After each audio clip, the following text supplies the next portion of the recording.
வணக்கம் பிக்ஷார்ஸ் மக்களே.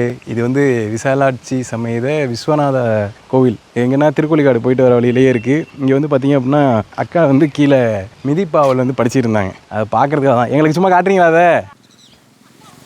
இந்த வச்சுருக்காங்க பாருங்க. இது வந்து சுகருக்கு அவ்வளோ நல்லது. இது வந்து சுகருக்கு நல்லது. இந்த காய் இங்கே தான் படிச்சிங்களா?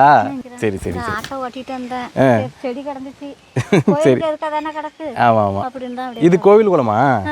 சரி சரி. இது சுகருக்கு நல்லது. நம்ம ஊர்லலாம் கூறு கட்டி விற்பாங்க. ஆமாம், டவுனில் விற்பாங்க. ஒன்று அதான் எப்போயாச்சும் தான் கிடைக்கும், எப்பயுமே கிடைக்காது. அம்மா வந்து வாங்குவாங்க மிதிப்பாவை. இது சமைச்சிங்க அப்படின்னா அவ்வளோ டேஸ்ட்டாக இருக்கும். பெரிய பாவக்கா மாரி இந்த அதிக கசப்பு இந்த மாதிரிலாம் இருக்காது. இது நல்லாயிருக்கும். அதுமாரி இது தரக்கூடின்னு சொல்லுவாங்க. இது வந்து மேலே க்ரீப்பிங்லாம் தேவையில்லை. இதுக்கு இது பாருங்கள், தரையிலே வந்து படர்ந்துருக்கும். நான் க்ளோஸ்அப் காட்டுறேன் பாருங்கள். அப்படியே தரையிலேயே படர்ந்துருக்கும் மிதிப்பாவல். இதோட பூவும் வந்து அப்படியே குட்டி குட்டி குட்டி குட்டியாக இருக்கும். மஞ்சள் பூ மிதிப்பாவல் பூ. இது வந்து கிராமத்தில் அவ்வளோ ஃபேமஸ். கிராமத்துலலாம் மோஸ்ட்லி எல்லாருமே இந்தமாரி வீட்டில் வந்து மிதிப்பாவை கொடி போட்டிருப்பாங்க. வீட்டுக்கு வந்து பின்னாடி எல்லாம் இருக்கும். இப்போ எங்கள் டவுன்லலாம் அதெல்லாம் வந்து இல்லை. அதெல்லாம் வந்து குறைஞ்சி போச்சு. நம்ம ஏரியாலாம் ஒன்றுமே கிடையாது. தண்ணி இன்னும் வரல. நேற்றுக்கு தான் இதுக்கு வந்திருக்கு, கல்லணைக்கு. சீக்கிரம் வந்துடும். நேற்றுக்கு வந்திருக்கு, சீக்கிரம் வந்துடும். நீங்களும் மிதிப்பாவை வந்து சமைச்சிருக்கீங்களா அப்படிங்கிறத நம்ம வீடியோக்கில் சொல்லுங்கள். அதுமாரி பார்த்துருக்கீங்களா அப்படிங்கிறதையும் கமெண்ட்டில் வந்து சொல்லுங்கள். டாட்டா.